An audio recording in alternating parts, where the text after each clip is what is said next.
So today we are very excited to be talking about how to create exceptional online viewing rooms. And our very special guest is Joe Elliott from ArtLogic. Welcome, Joe. And he is the Director of Sales and Marketing over there at ArtLogic. I also have on the line here Lee Cavaliere, which is Italian, if I'm not wrong, right? Good. And he is Artech's Director of Sales and Marketing, and also former gallery director, art dealer, curator. So he is the master gallery man here at Artech. And me, I'm Mackenzie, although it says I am hello, so that works too, whatever you'd like to call me. And I am the head of digital marketing here at Artech, and I'll just be helping to facilitate this conversation. Joe, why don't you tell us a little bit more about yourself, your background, and about ArtLogic? Sure, yeah, I'd be happy to. So, well, thanks so much for inviting me. It's a real pleasure to come, and it's really nice actually to take a minute to actually spend some time thinking about and talking about online viewing rooms and not just frantically trying to set them up for people for a moment. So that's been fun. Thank you for that. I started my career off, I'm obviously from the UK, as you can probably hear, but I started my career off in the US, where I did my undergrad and my master's over there. And I started off working for galleries in the New York area early on in my career. And having left art school, I also was freelancing and building websites at the time. So I had this kind of funny combination of working between galleries, starting to curate a little bit, and also designing, developing websites on a freelance basis.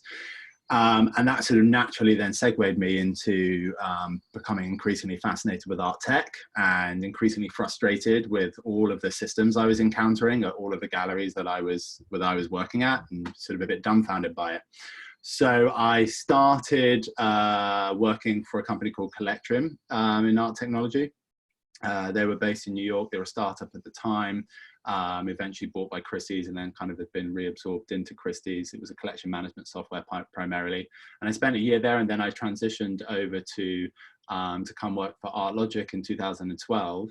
I was just really excited. I remember the first time I came across ArtLogic online, you know, when I was browsing around and always snooping on competitors and seeing what they were doing. And they were one of the only guys at that point that were really making integrated solutions that combined a database and a website. And that was really what I was interested in, was trying to work and help at a company that was really trying to integrate things together. So I guess that sort of rolls into me explaining what we do at ArtLogic, which I partly said. But to clarify, for those that don't know, we've been innovating and providing and creating cloud-based systems for the art world for well over 20 years now, about 25 years actually. And this includes providing integrated websites, databases, and iPad apps for primarily galleries, artists, and collectors, but also all fine art businesses for the most part. We now work with close to 1,400 fine arts organizations and businesses globally. It's across like 70 different territories, so tons of different clients all over the world that we work with, which is wonderful and a real pleasure. And ultimately, our goal is to help all organizations, you know, galleries, whether it's galleries, artists, and or collectors as well, to pull together all of their separate systems. So as I mentioned, more often than not, organizations use lots of different systems and none of them are talking to each other. Our goal is to help in bringing everything together into one centralized and integrated system. So that's what we do. Great. And then I've heard, a little birdie told me, you've been particularly busy with online viewing rooms lately. Yes. So it's been, I mean, it's been a crazy month for everyone in the entire world, which is such a strange thing to say, that also sort of intricately connected now. But certainly it changed the picture for everyone, and it certainly dramatically changed the picture for us. In many ways, I think we're incredibly lucky to be working within tech at this time. I feel very grateful for that. But equally, we've been inundated with requests for specifically for online viewing rooms. So as all of the physical gallery spaces got shut down, all of a sudden people were frantically trying to find better online exhibition tools, really, to move their exhibition programs online.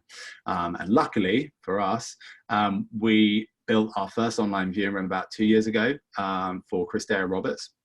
It's worth going to have a look at those. It's really, really beautiful. It's the very first one we built.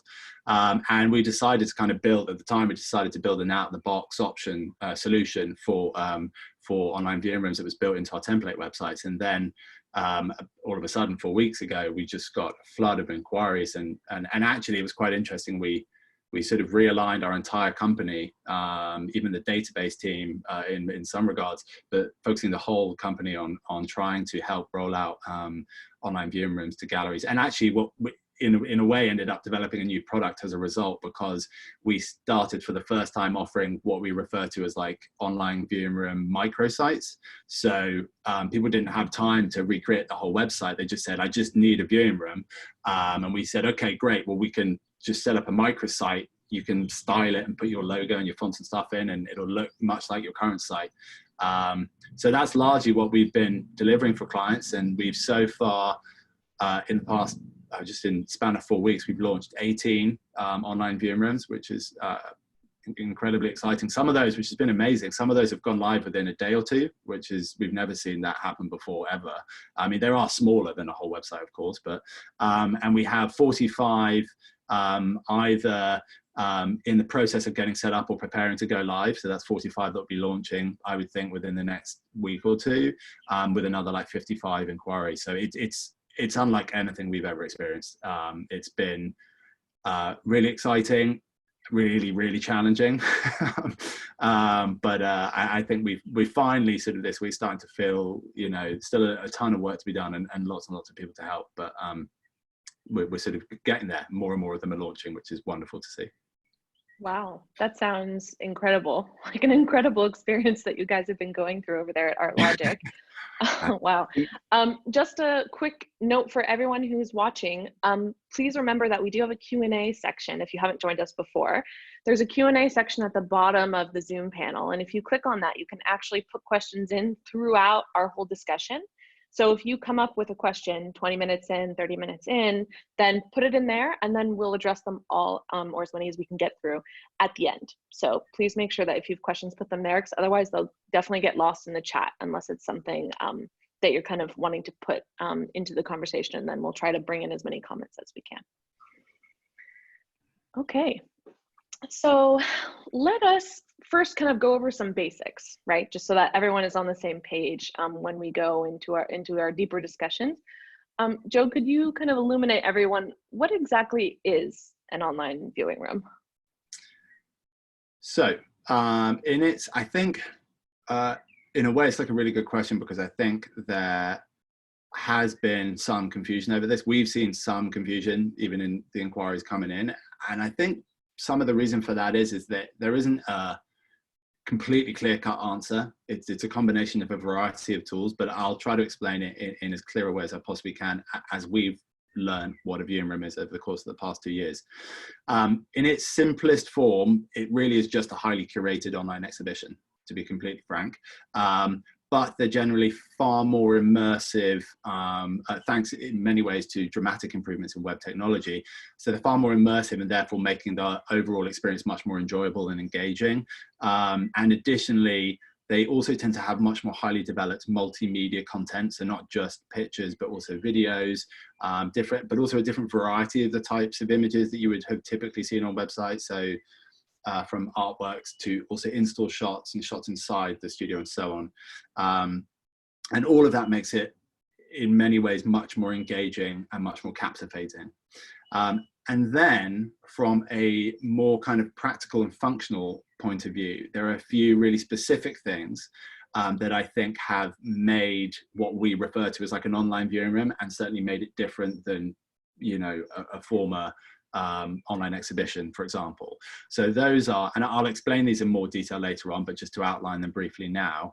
The first is data capture. I'm sure if you've been to an online viewing room, generally you'll need to put your email in before you're given access to this more sort of richly curated content. The second thing is that they are often time sensitive. So sometimes you'll go and you might even see a countdown timer, like the exhibition hasn't even opened yet. Much like a real exhibition, you know, it's the same sort of concept. It opens next Thursday, so you got to wait. Then they may only be on for a period of time, and that kind of drives traffic to them and makes them more like physical events and physical destinations. They encourage, this isn't new necessarily, but they encourage displaying prices, and in particular, because I think loads of people say, well, we've been showing prices online forever, and which is absolutely true, but the difference is they've absolutely encouraged displaying prices of high valued art, and that was not the case before, and that's a really positive step, in my opinion. I'll talk more about that in a bit. And then quite often within online viewing rooms, you'll see many sort of new and exciting sort of digital tools that just help to enrich the experience as a whole. And there's more of these being developed all the time. One in particular that you'll see many clients of ours have this and use it, which is called like View on a Wall, which is the ability to, you know, click a button when you're viewing an artwork on a page and project that in scale into a virtual environment where there's a chair for scale, or there's a human even standing next to the picture, so you can see how big it is. So those are some of the more kind of practical functional tools that are often within viewing rooms as well. I think that has made them something quite uniquely different to what we previously thought of as an online exhibition. Yeah, so it's not a flat website with a picture and basic information, right? It's much more technologically advanced than that. Yeah, much more. I think the web technology has been an enormous help in this area in terms of what you can do now online. There's many more, you know, way back in the days of like Flash, you know, it was the first time we sort of saw animations online, but you had to build Flash websites. It was a real nightmare. And then Apple didn't really accept them being used on any of their platforms. Whereas now with kind of HTML5 and with kind of more modern web technologies and more modern languages, there are much more immersive tools that you can use, and like subtle animations and little things that just make it more luxurious and more like, I don't know, kind of more shiny, you know what I mean? More like, you know, you just want to keep, you're like, the experience of even going through it is fun, not just the content itself. So certainly a combination of kind of technology and also much richer content has made them much more exciting and enjoyable.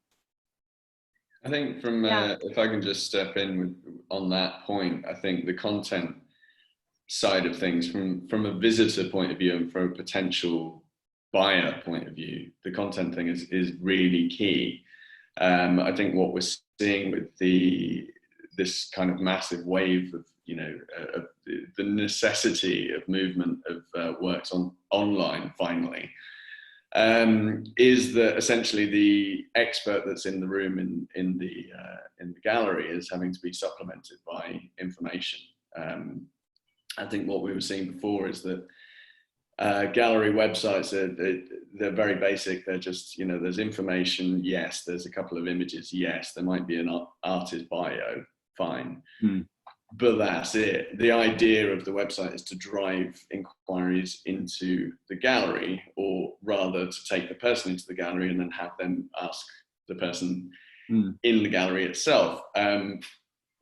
What we're seeing with the viewing rooms is much more kind of informative content, so that the viewer, the visitor, can kind of take a much more information with them. Would you say that's? Yeah, 100% agree with that. And I've said a few times, you know, I've been saying this a little bit more in the last year or so to clients, that I really feel that, I don't mean this in sort of a harsh way at all, but that sort of gallery websites of, you know, of the past, or even many still the present, were generally just information archives, really. I mean, if you're being blunt about it, it's not a bad thing at all. It's important that you document all of that information, but I don't think people largely use them for anything but tracking down information. When is this exhibition open? When does it close? Where is the gallery located? How do I get there? What's their phone number? Oh, maybe I want to have a quick look at that artwork. But generally, the websites weren't really being used as tools, and they weren't being used as a means to engage in really special and sometimes different ways, and to continue a dialogue when that person wasn't close to you physically. Viewing rooms have absolutely changed that. And it's not just viewing rooms. I think it'll change the perception for all of us about how we think about art on the web. It's not just about viewing rooms going forward. It's a really wonderful thing for just communication online as a whole, and the creation of beautiful content, and people understanding the power of the content you can put together online, and how that then can, I don't really think people were actively considering that their website would drive inquiries to them, and it absolutely can and will. And you know, but you need the right tools to do it, and you've got to care about it. And because people have to care about viewing rooms now, they're realizing that, you know, because they haven't got any other option. So just to back up to a minute or so ago, you were talking about, you know, how pricing is a really important part of this. So in most cases, when we're talking about OVRs, right, we're talking about them in the context of galleries. But we have like 155 people on today, which I'm excited about. And I think we do have a fair number of museums who've joined us. So what do you think that, you know, what can museums do with OVRs? Can they use them too? Sure.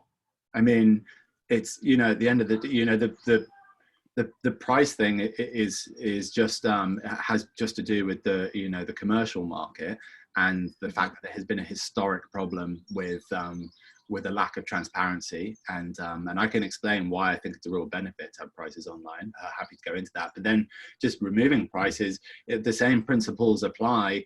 And in fact, more than anyone, museums are probably better set up to make wonderful online viewing rooms, maybe in some ways more so than galleries, because it's innately ingrained in museums and their curators that they want to create stories and they want to create narratives, and that's one of the things you need to make viewing rooms great. If you just in addition to kind of older websites being information archives, they were also just very kind of functional in quite a sort of formatted, regimented sort of way. Like you know, if you went to an artist page, you'd just click on it and then you'd just see a grid of images and it was just details of the artwork. There was nothing like, and every single artist page was the same. You know, there was no variety. Variety is, you know, something I was going to talk about in a bit, but variety is hugely important for viewing rooms. And the same with any museum curator. Why do certain exhibits stick in your mind, and why do you tell them about people? Or tell people about them, sorry. It's because they connected with you. It's because they evoked an emotional reaction in you, because they were phenomenally exciting, or they made you happy, or they made you sad, or they made you want to tell other people about it. And why did that happen? It happened because of the care and attention of the curators, and the way that everything they thought about in that exhibit made you feel a certain thing, whether it was the colors on the wall, or the font that they've used to introduce the exhibit, or the digital video media. You know, I think about like the Steve McQueen exhibit, you know, and it's just like sensory overload. It was just incredible. And ultimately, though you can't do the same things online as you can in physical exhibits, you can create and evoke incredible emotions, whether that's a museum doing it or a gallery doing it. And as I said, a lot of it, you know, I guess the difference is that museums will be thinking almost solely about storytelling and curation, whereas galleries have to think about now, which I think is a really positive thing, they have to think a lot, well, online they have to think a lot more about stories and narrative, because that's what actually makes it really engaging, but they have to think about that alongside the commercial aspect as well. So there's a balance of, there are some other tools there, like the view on a wall tool, that provides scale. That's crucial for the galleries. I think it's important, it would be helpful to museums as well. It's crucial to the galleries, because if you're wanting to purchase that, you need to know how big it is and roughly if it might fit above your sofa, you know. So there are different means, but yeah, I mean, 100%. The same sort of rules apply. You've got the same digital tools, you know, and as I said, it's about creating wonderfully immersive content that tells a story and captivates you. And that doesn't matter whether you're a museum or a gallery or an artist. You know, artists can do it too. Yeah, Richard, I think you're asking a good question about what museums are using them now. I honestly can't give you a list. I would love to know, you know, the answer to that. But I think a lot of them are considering the same technology that might be in an OVR, even if they're not going to end up using an OVR, branded OVR in the end, right? Yeah, and I should say, like, for clarity, we personally, it's one of the few areas of the entire art market that we have zero, we don't work within the museum sector at all. It's not necessarily our sort of our forte. So yeah, off the top of my head, I unfortunately could tell you endless amounts of gallery OVRs, but not with museums off the top of my head, unfortunately. Yeah, but that's a good question. So before we dig into what makes an exceptional OVR, I actually wanted to put up a poll for everyone to figure out what our attendees' biggest struggles are with actually sales online right now. So putting COVID-19 and coronavirus out of the picture, right? Because we all know that that's affecting things. So beyond that, this poll I'm going to put up now is, what is your biggest barrier to online sales? So what is the biggest barrier you're encountering to sale online? So this is mostly going to be for galleries. So here we go. We're going to launch the poll and kind of trying to figure out, you know, where are you running into roadblocks? So is it difficulty communicating the value? Is it concerns about authenticity?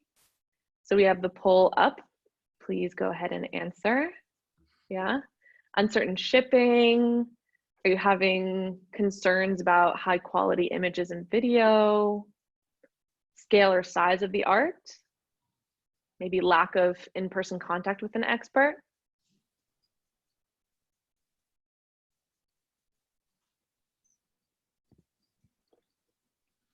So Melissa, while everyone's answering this, Melissa says, I'm a private conservator, curious about how this technology could be used to create condition reports, simulate viewing artworks for clients who need treatment proposals, etc. It's very interesting. So, you know, shameless plug, Articheck, we do condition reports. So we're more than happy to chat with you about that. Yeah, I was gonna bring that up actually, and just in terms of that poll. Because there was a wonderful percentage. It was in the Hiscox online. It was on the online art market report for the last few years. In polls with dealers and galleries, they said that the greatest block when it came to online sales was condition issues, and this is something that I actually raised it with Art Basel because they brought their online viewing rooms forward from, they were going to launch it in June, but then of course they had to cancel Art Basel Hong Kong, so they launched it then. And we're actually having a few chats with various different, there's art fairs and galleries and things about including condition information. Because obviously the Artcheck condition report is a fully digital platform, so you can either have a link to it or you can have a PDF or whatever. Just as a kind of a reassurance to clients or potential clients that, you know, this thing has actually been looked at. And I've been seeing Artcheck being used on art fair booths as a kind of a pre-sale tool as well, you know, so you've got the sales team there, because obviously the thing is up on the wall, yeah, fine, but what about the back of it? You know, let's have a little chat about, you know, the history of the condition. If you're looking at a piece from 1960, you know, how clean is it really? That kind of thing, and that can act as a real step. So we're getting into that now with, you know, because as these online viewing rooms become more sophisticated and galleries are spending more time, you know, making sales online, and they're upping their game digitally, they are actually starting to look at that and think, you know what, we do actually need, and Art Basel were very, you know, they'd already thought of that before we started talking about it, and they were like, yeah, this is something we need to do. Absolutely, because if you've got a $500,000 painting on a wall in an online viewing room, that's lovely. But I as a buyer on an art fair booth, first thing I do is I walk around it, right? These things they're 3D, you know, even a canvas is an object. You want to look at the sides, you want to get a feel for it. And you can do that with online viewing rooms. You can have, you know, much higher res images, you can look around them, but then you also want to get a bit deeper if you're looking at spending that kind of money online.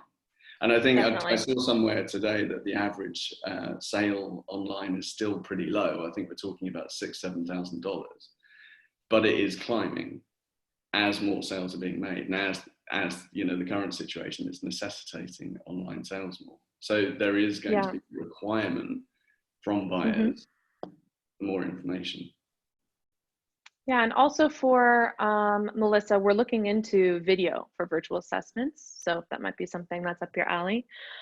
You know, I've just put up the poll results. I don't know if you guys will notice, but apparently collectors unwilling to commit without seeing pieces condition is our top problem, is our top barrier to sale. So that just goes along with the data, you know, the data that we already have. I promise it's not our current clients just their time to us.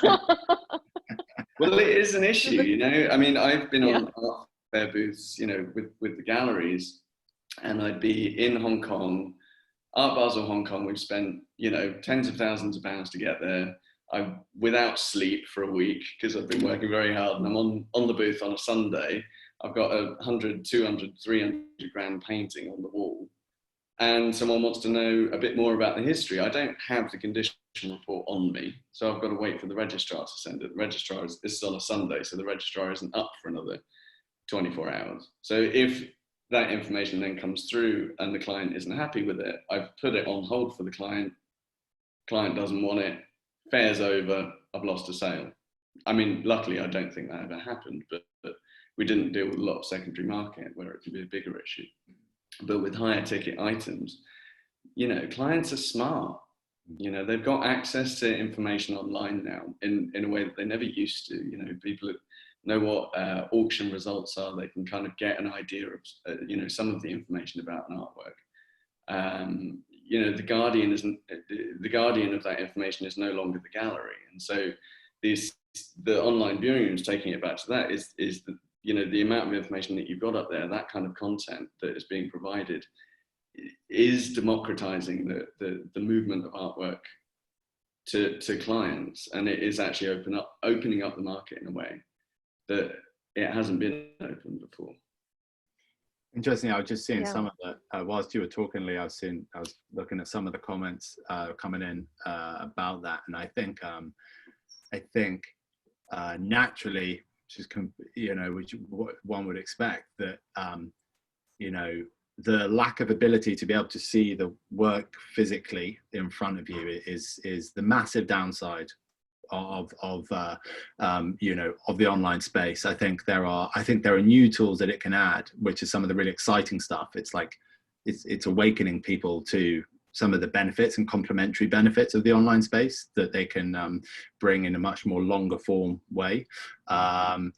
But one thing in particular, I just thought I've been thinking about this recently a little bit. And when you talk about, I do really believe, I mean, you need to invest more in the creation of the content to do this, but I really think there are absolutely wonderful ways to showcase individual pieces.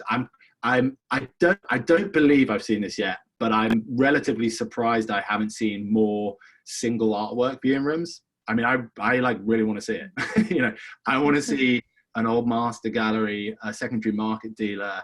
I'm trying to think. I feel like maybe I think Gagosian might have done one with a single piece, perhaps.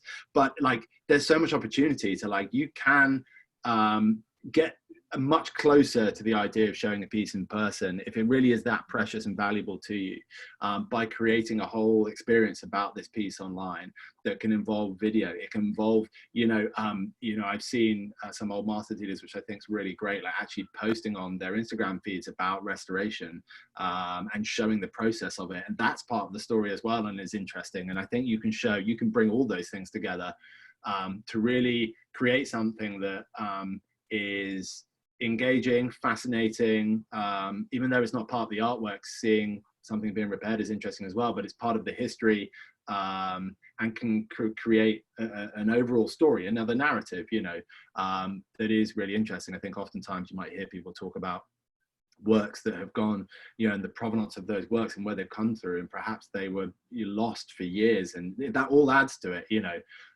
So anyway, sort of a slight shout out for someone to people to go and grab a hold of the idea of single artwork. I think you're right, because the story is so central and so core to people's experience of art, full stop.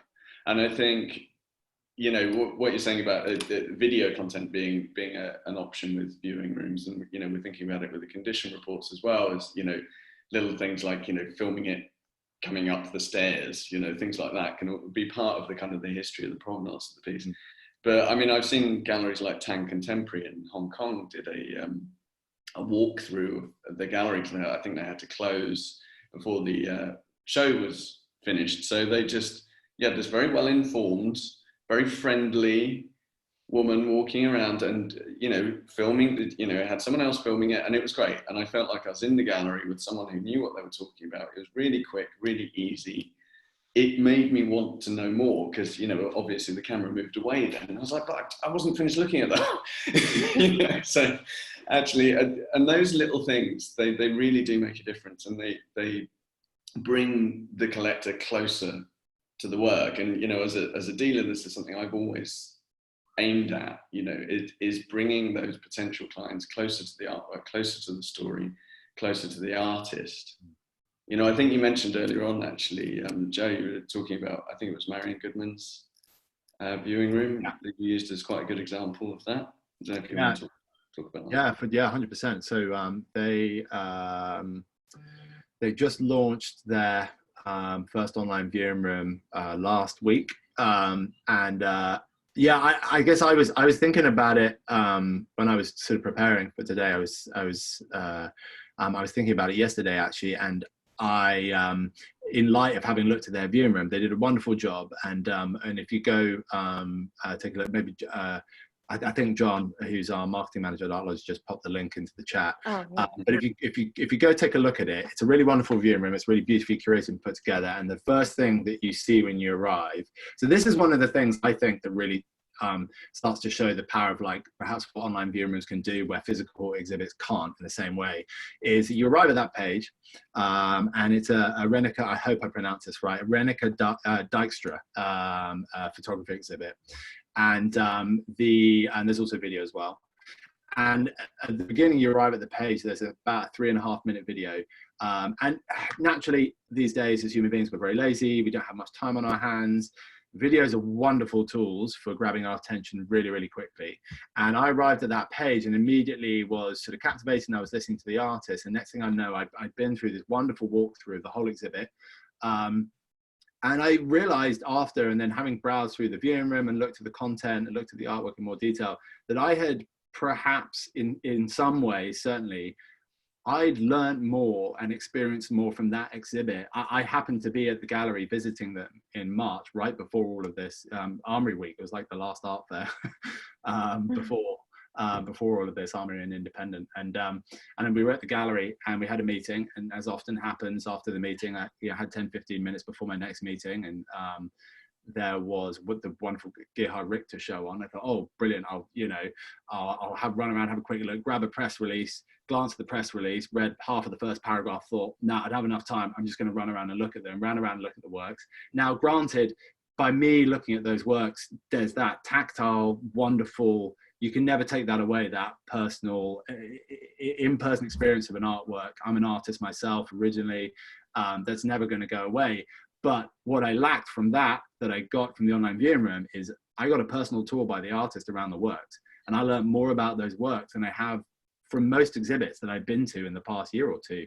And what's really special, I think, about that, and is one of the things that I think gives not even necessarily just online viewing rooms, but many of the tools within online viewing rooms that can be used in a variety of places across your website, but certainly within curating wonderful online exhibits, is creating a very globally accessible exhibit that anyone can go and see and learn about, and oftentimes learn more. I mean, let's be realistic. Even if you're in New York, the chances of you happening to be free on the Thursday night, if the artist happens to be even going there to give an artist talk, and the fact that you might be free, that's very slim chance. Even if you're in New York, you might just not have the time. So being able to go and engage with this online and be walked through this exhibit was such like a special, and it felt very personal as well, I think, in that particular room, which was just like really lovely, and just very engaging. It's also, if you were going to go to every artist talk at every gallery, that would be your job,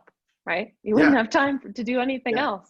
I mean, that would be a great job, but not everyone has that ability. So I think having that double access, right, what you're saying. So I think a lot of what we're talking about right now is communicating the value, right, of these works online. And this is actually the second, according to our attendees, the second biggest issue that they have when creating their OVRs. So shall we jump in kind of officially, we've already been doing this, but officially talking a little bit more about what makes an OVR successful. And I think we've talked about sort of those functional elements, but maybe a bit more about the intangible that makes it successful. Sure.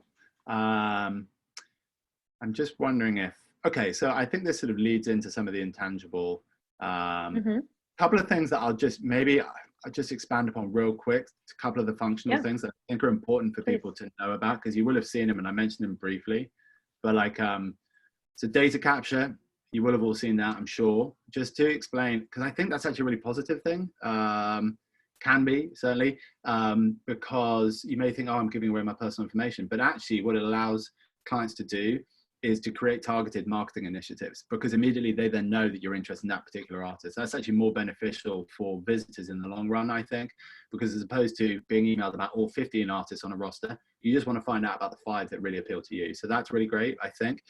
You will see it a lot. It's almost like you're paying your way a little bit for that more valuable content. We talked about creating something that's time limited. I do think that helps create buzz, for sure. Some clients have even been creating like VIP links.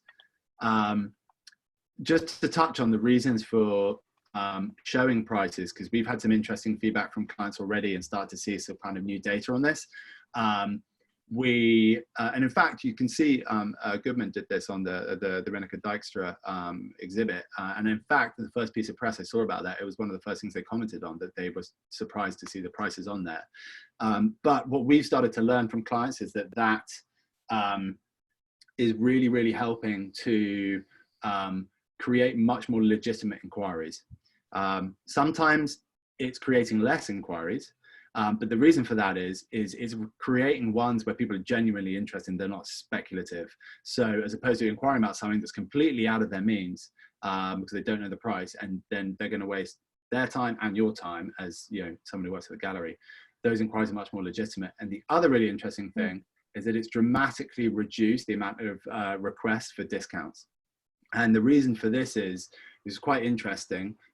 It has to do with, I think, the reason why there can be sometimes you can get like a flurry of activity at an art fair. If all of a sudden everything's selling out of your booth, it's because, art fairs are time sensitive, especially, and I think when you're in an online viewing room, if you can see the price and you can't tell who else is necessarily in the room and it's time sensitive, you've got to act fast. So if you're interested in that artwork, there's no point in negotiating a discount. You want to inquire about it quickly. So that's good for the galleries. It's also good for the artists. So I just thought those are worth clarifying, those points, because those are some of the unique things that have been coming up around like online viewing rooms. And I do think you can also create that kind of time sensitive thing, element of a viewing room where it might not be open yet, really helps to build anticipation. And whilst it's not open, you can also, with the right tools, you can create like private and hidden links. So you can still create, just like a physical exhibit, really. Many of these tools are replicating things in the physical world, where you can then send around ahead of time the viewing room to your VIPs. So you still got that element of exclusivity. But what I think, when you were, Mackenzie, when you were talking about some of the more intangible things, these are the sort of million-dollar questions. Yeah. Perhaps one that sort of really quickly, Joe, before we jump into that, I see so many good questions coming through in the chat, but I don't know if they're going into the Q&A. So would everyone mind, if you have a question in the chat, will you pop it into the Q&A so that we make sure we get to it at the end? And then everyone, just so that you know, there's also a really cool function in the Q&A where you can upvote. You can vote on the questions that you might like to see the answer to. So go ahead and anyone in the attendees who would like to go and participate in that, please do. Sorry to interrupt, Joe. Go ahead. No, you're good. So perhaps there's a nice segue into kind of talking maybe a little bit more about some of those intangible elements of like what makes it really fantastic. One thing that we talk a lot to clients about is creating variety, creating unique online viewing rooms. Again, to go back to sort of more the websites of the past, or even some current, but like why might current websites not be constantly driving traffic? Well, because every single artist page maybe looks exactly the same. It's not particularly interesting. So, and of course you don't have the time to make every single one different, but with a viewing room, if you're really curating it, especially if it's replacing a physical exhibit, as it is the case at the moment, creating something that has some variety for the next viewing room, even just by ordering the content differently or by using different types of content, is what will make it really appealing, in a similar way to creating variety in a physical exhibit would. So for example, in our content management system, we have what's called like feature panels, and they're different like elements of the page. So you might have a video feature panel, then you might have a full width image, and then you might have an image grid, and then you might have a pull quote, and you can drag and drop those around. And we intentionally did that so clients can create variety on those pages, so that when people come back, you know, your viewing room this month might be a wonderfully immersive full bleed video right when you arrive, and that's an amazing tool. It's really impactful, kind of like the Marion Goodman one.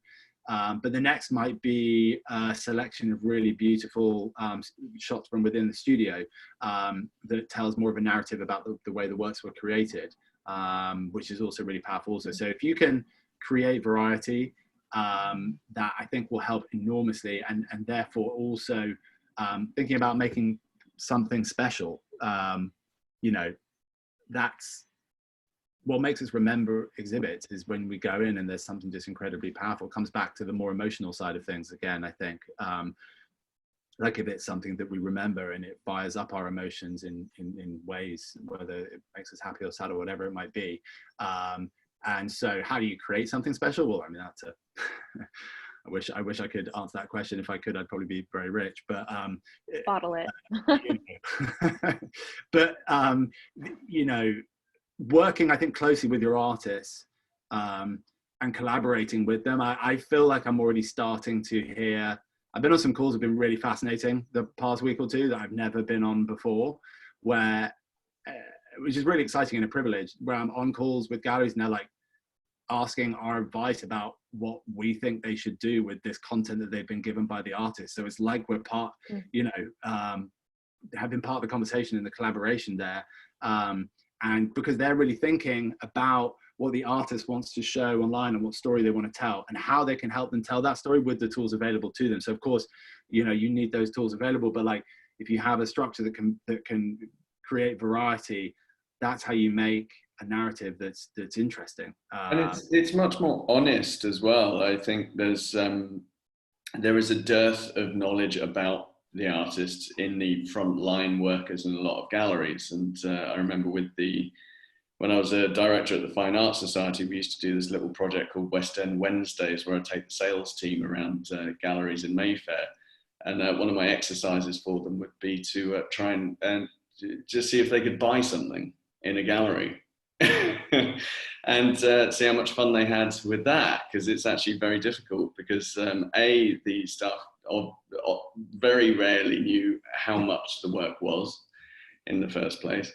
They didn't know anything really about the work. And I play this game sometimes in art fairs. I just go in, I take one look at an art fair booth and I think they do not know enough to sell that work. And generally, I mean, we're talking much more generally here about openness and transparency, you know, and then honest communication.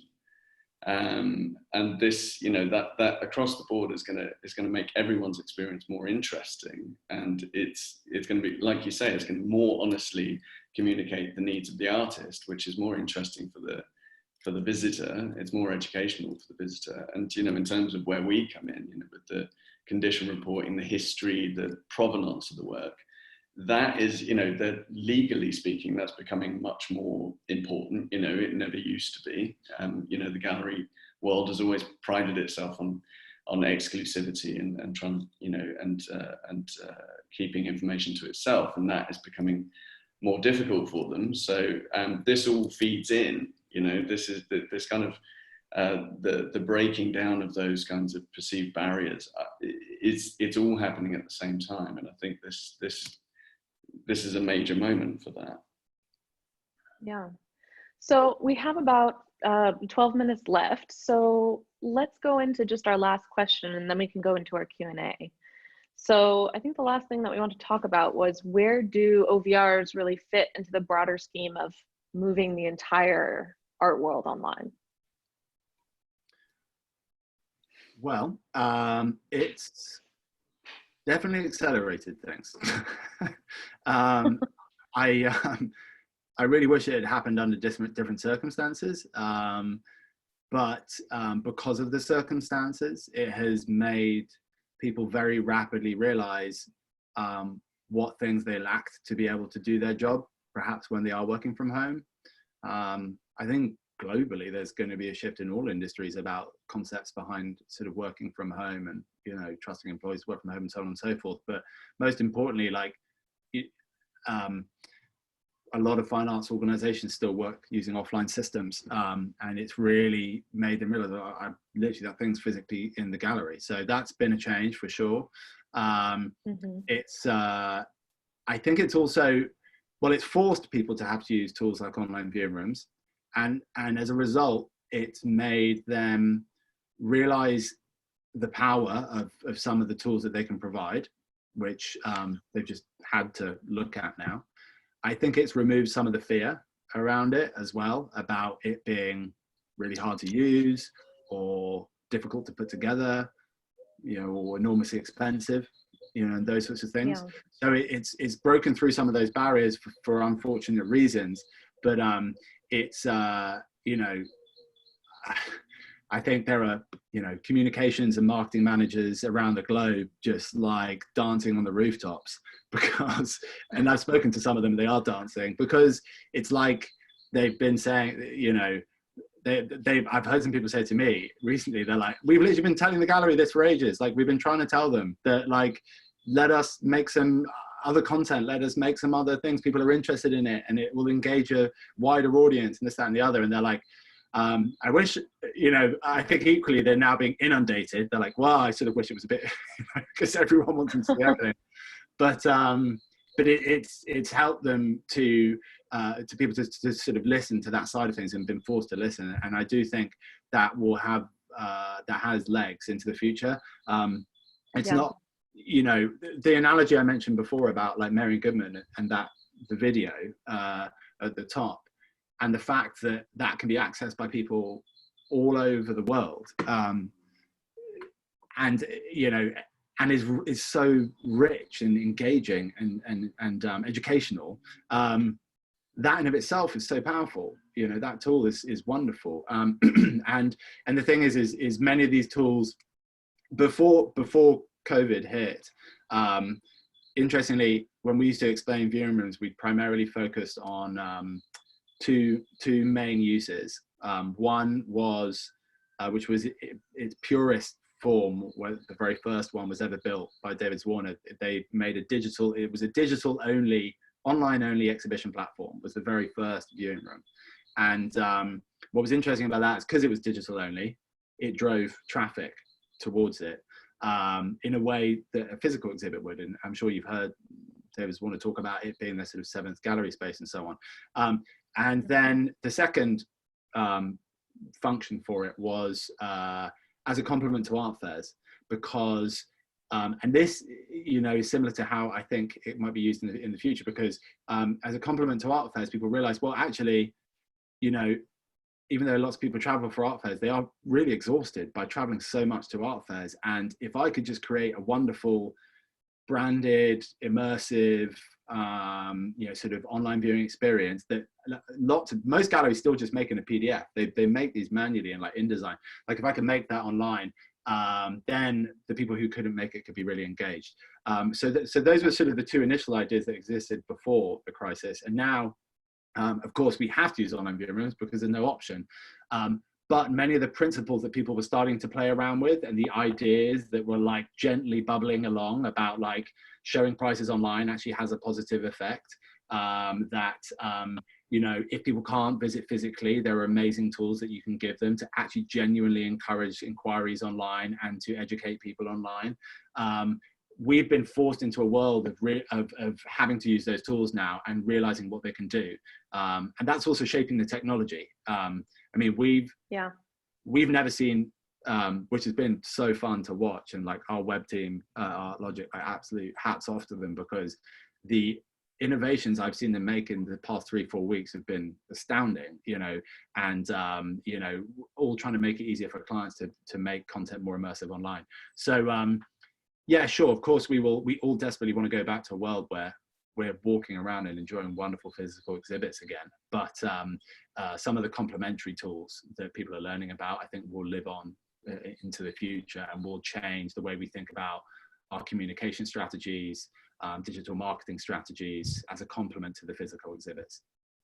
Yeah, I think that's great. So we're going to move into our Q&A for all of our attendees.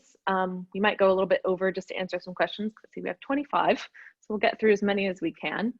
And then first, I'm actually going to put up here is a link to the ArtLogic section of their website all about their viewing rooms. So if you're interested in kind of seeing what they've cooked up and all those cool innovations that their team has come up with in the past couple weeks, then feel free to pop over there.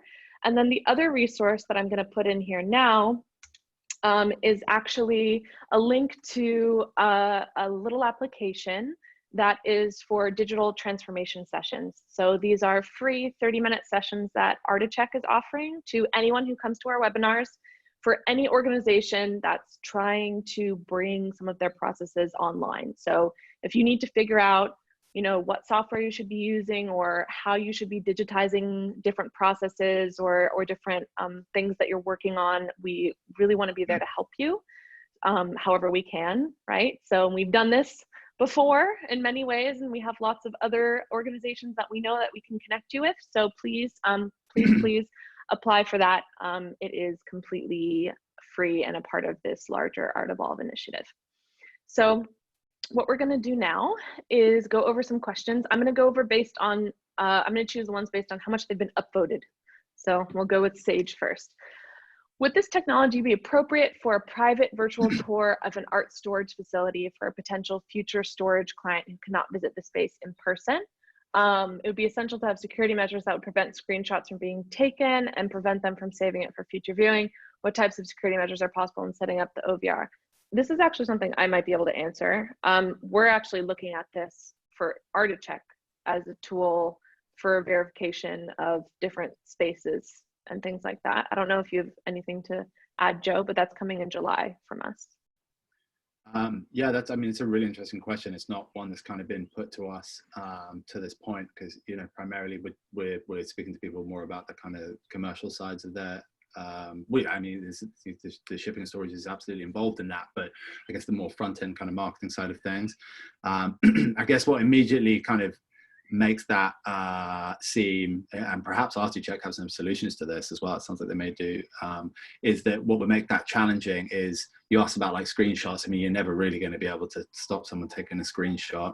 There are different security measures that you can apply to viewing rooms.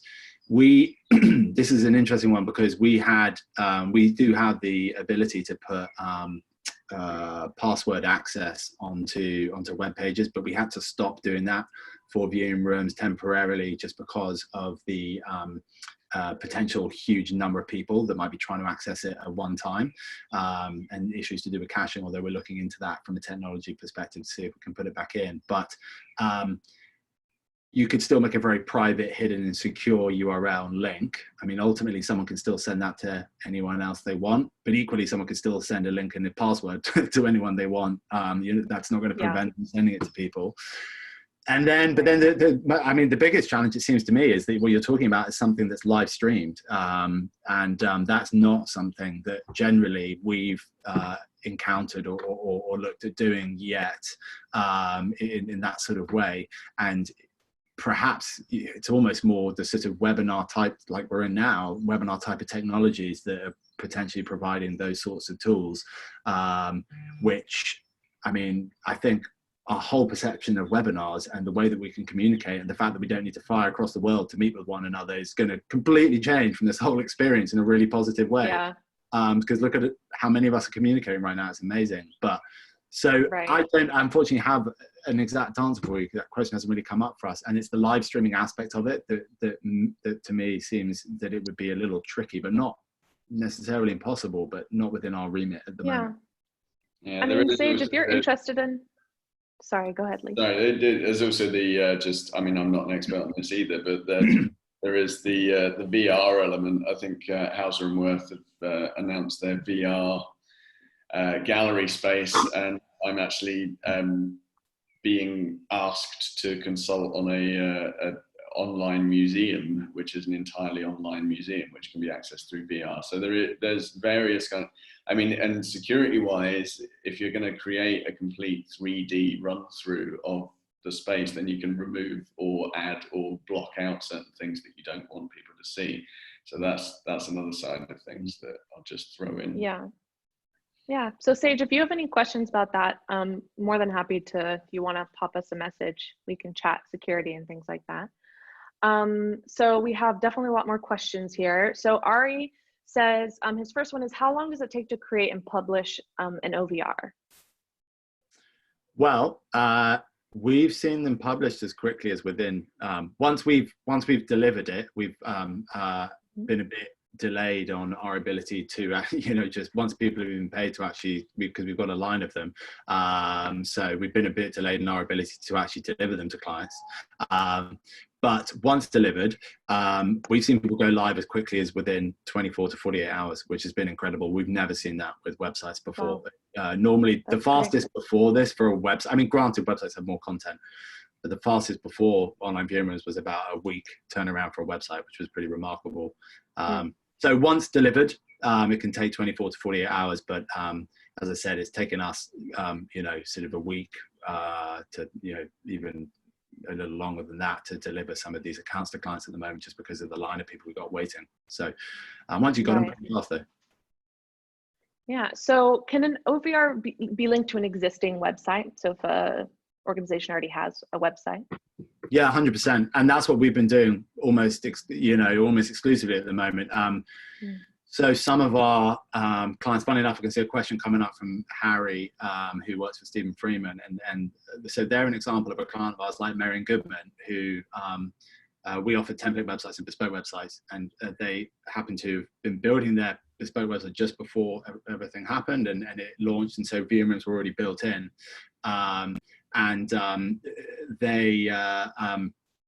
So in that case, obviously they were ready to go. They had it built into the site. Most clients at the moment don't have time to think about rebuilding their whole website, nor do they even necessarily want to. So that's why we've been creating what we've called, sort of viewing room, online viewing room microsites. So if you go and have a look at, for example, James Cohen's online viewing room, or Emmanuel Diadonna, or Tanya Ben-Akhtar, anyone like that. Each one of those three, those are microsites. So when you click on, you basically go to their website, you click on the viewing room link, and then what it actually does, it takes you to a microsite that's actually an ArtLogic website. In particular on Tanya Benaktar, you can see how they even on, when you go to the ArtLogic website, they even styled the navigation to sort of look like their existing website. So I've explained this to clients. It's like, if you were setting up a Shopify website, lots of people do this where they call it a Shopify microsite. You know, you're on your website, you click on the shop, it looks like you're still on your website, but actually you're on Shopify, sorry, website. And when you click artist, you go back to the original website again. So yes, you absolutely can set it up on a different site that isn't your main site, and that's largely what we've been doing for clients at the moment. And then many of them, you know, so yeah, it's possible. Yeah. So another one. Let's see. What is the costing on OVRs? Well, for us, they started, as I said, luckily we decided to build this into our template website offering. So we've got kind of out of the box options that start at £95 a month. It depends on kind of the size of the gallery, number of employees, the number of both private and public view rooms you're going to make, those sorts of things. Private view rooms primarily, I should say. So it goes up from £95 up to £195 a month. And there are different, if you go have a look at our website, you see the prices on there. There are different bundles of features included in each of the different. We've got a small, medium, and a large package. So yeah, go head over to our website and take a look. But yeah, from £95 a month. Awesome. So Harry, who you said you know, so Hey, that's good. Do you find that having to enter your email precludes clientele entering the room? It's, you know, it's a funny one, this. We don't necessarily have data to prove it yet, I guess. My gut feeling is no. And I would love to, you know, to find out if there is a way that we could perhaps sort of get some more accurate data on this. But I don't really think so, because in my opinion, it's kind of similar to the question about prices being shown on the website. The thing about prices being shown, so, okay, so let's just say you didn't put the email capture on there, right? Would you have potentially more people visiting your viewing room? Maybe, yes. But would those people actually be interested in your viewing room? Less likely, I would argue. So not all of them necessarily. Whereas I think sort of like putting the price on an online viewing room, and that therefore encouraging legitimate inquiries, gathering a little bit of information from the client makes them at least just think about it and say, no, I really want to see this. I'm happy to give you my email. You're a really legitimate gallery. So I don't think it will preclude people from going. And I think the only thing it could potentially do is make sure that the group you have in there are the right group, not just someone who just clicked on the link once from an email and then left in two seconds because they're like, oh, okay, whatever. Yeah. Well, in the marketing world, we talk about tire kickers, right? Right. So people who come in and just want to take a look at the car in the lot, but they're never going to buy it. So. Yeah, no, I think from a gallery's point of view, you mentioned earlier, that's a waste of everyone's time, and it's a waste of resource. And I've worked at two Bond Street galleries as director, one of which we did not show prices and did not ask information from people, and there was an awful lot of back and forth on the emails, I can tell you. And the other one we did, both of those showed prices and asked info before when we got inquiries, and we made a hell of a lot quicker sales. It was just a more straightforward conversation. So yeah, I can totally see what you're saying there, Joe. Yeah, there's your data. There you go. So I'm going to jump down a couple because we have some sort of repeat questions. I think this is a good one from Clarenza, which is this service manageable directly? So once the viewing room has been created, can the gallery update it themselves, or do they need to continue with ArtLogic to update and change things? Oh, well, well, let me clarify. So we have, yes to the question of you manage it all yourself. So, we have our own content is custom built content management system, and when you sign up, we deliver it to you. Like if you went and signed up for a Squarespace website, you would, once you paid or got your free trial, whatever, you'd go in, you'd have access to your Squarespace content management system, and you'd need to keep paying for that Squarespace content management system for as long as you wanted to use the website service That's exactly the same with us. So yes, you have, we've specifically, and that some of the biggest innovations we've been working on, even though clients won't necessarily realize all of them over the last few weeks, have just been to make our website content management system more and more and more user friendly, like open up more and more tools to clients. So like you guys can do things on your own without having to ask us. That's always our goal. So we want to make it as customizable and editable by the client in the content management system as possible. But you do have to continue paying for our service to keep using it. Yeah, you have to keep using the ArtLogic CMS. So that's I hope that answers that question. And let's see, I Love Viewing Rooms actually asked, what CMS would you recommend? So I think I know your answer, Joe. What would you recommend? I mean, to be fair, I don't know that there are. I mean, I would recommend ours, but the main reason is, but honestly, I mean, go, please do, go take a look. To our knowledge so far, we haven't really seen many other options out there, not necessarily out of the box. You could sort of bodge it together, I think, on, possibly on something like Squarespace. I've heard some people sort of throwing that around, but the problem is you won't have the data capture tools immediately to hand. I know, because I've built websites in Squarespace, that they don't have particularly great grid and layout options for artworks. You could get a developer to custom build it in something like WordPress, but again, it's going to take much longer. This is why it was quite lucky for us that we sort of saw the power of viewing rooms, and we thought, yeah, let's invest in this. And then clients were slowly starting to use it, and luckily we had something ready to go. So I just don't know that there are many other, if any other offerings that have an out of the box option. So that's the problem you're probably going to find, which means you have to get a developer involved, and their timeline will be longer just to build it, because it's not, here it is, off you go. Yeah, I'd agree. And I think a lot of times when we're talking about, marketing for businesses or organizations outside of the art world, a lot of people will say WordPress kind of immediately. I personally would not recommend that for art, particularly because, the layout tools, as you move from device to device too, not the best on WordPress. And then also, if you want to capture data, I mean, the number of plugins you kind of have to employ, the likelihood of something breaking. Yeah, you don't want your viewing room to break. 100%. And I mean, I guess the other thing is, like, the nice thing about our CMS is we're quite uniquely, we're a company solely focused on the art world.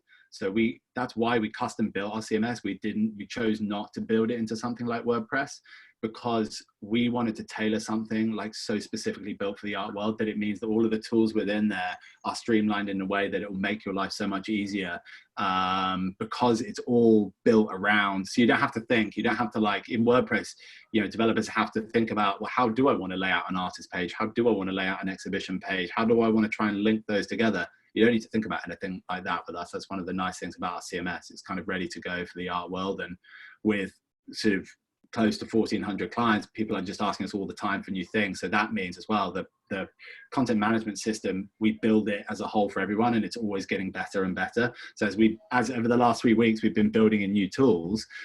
Those are getting rolled out to everyone. For example, which we're looking at some really cool stuff at the moment, like some of the augmented reality tools and things like that. And that's really, we're just testing the water and doing some prototyping at the moment. But like, if we can crack that, that's something we would roll out one day to everyone, hopefully, sometime soonish. But so yeah, there are definitely benefits of being a community-based art world focused CMS.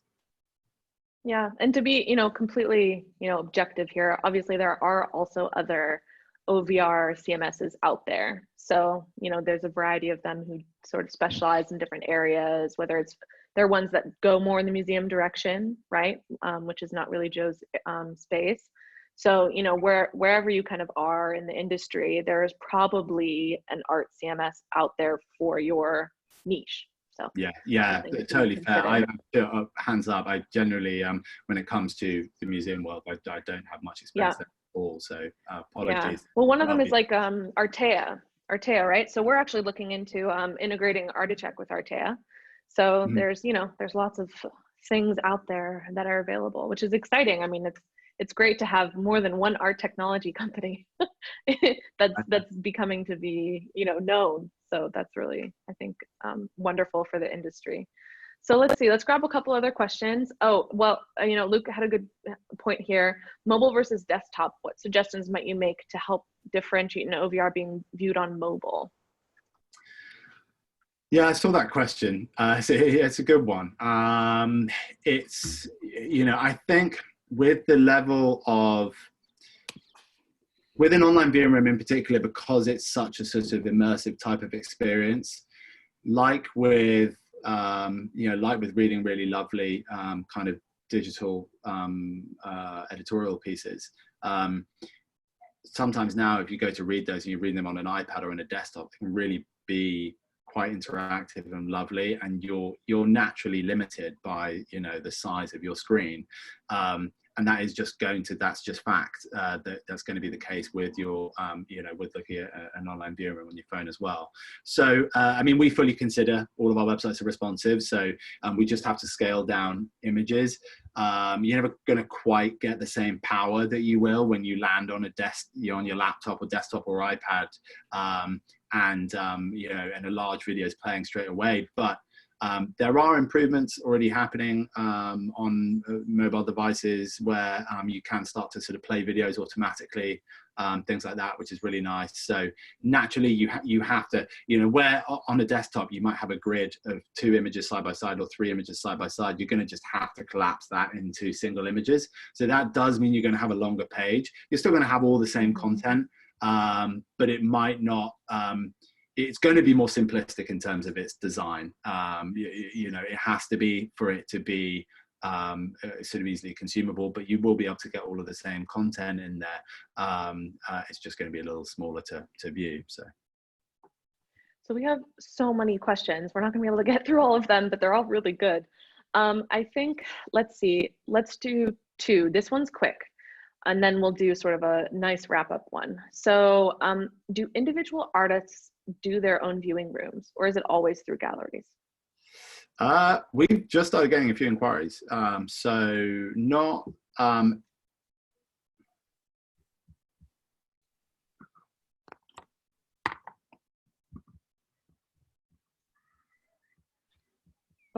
all good, Joe?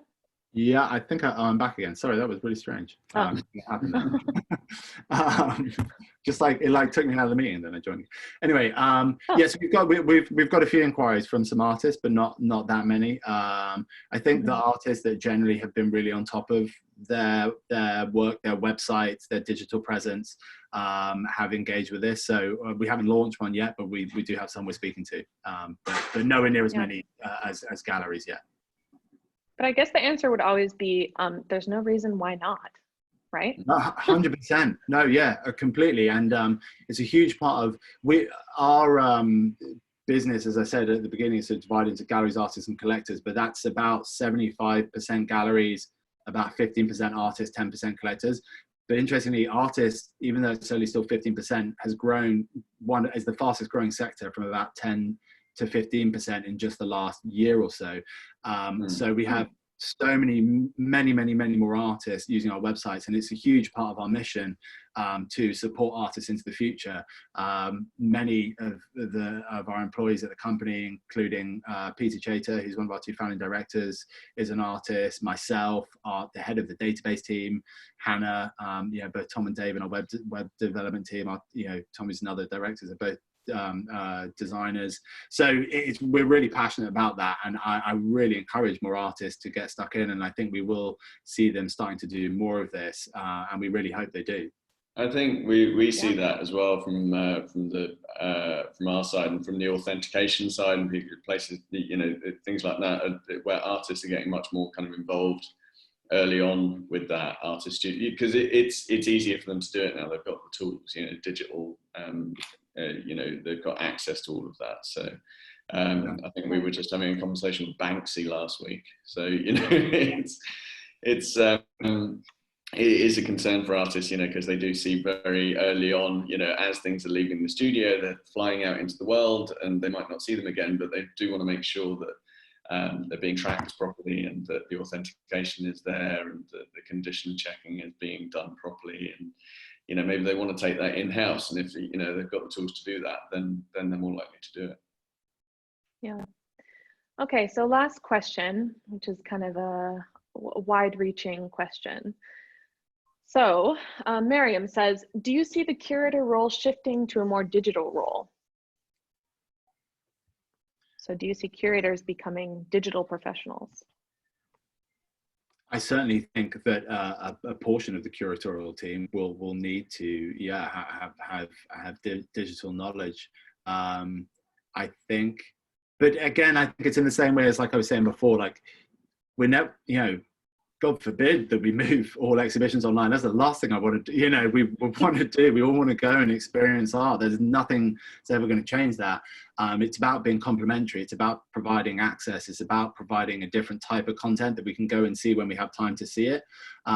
So I think museums and galleries will need to think about curatorial teams where there is someone there with that experience, but they also might start pulling in some of the communication teams in to help with certain elements of that. So you might see some hybrids in those kind of roles between communications teams and the curatorial teams, where they can help, because the communications team, the curators are the ones with the kind of wonderful storytelling ideas. It's just about the means of telling those stories, right? So that's just like someone in the communication team can just really help to talk them through how to tell that, in video format, or web designers can help tell you how to tell that on the web.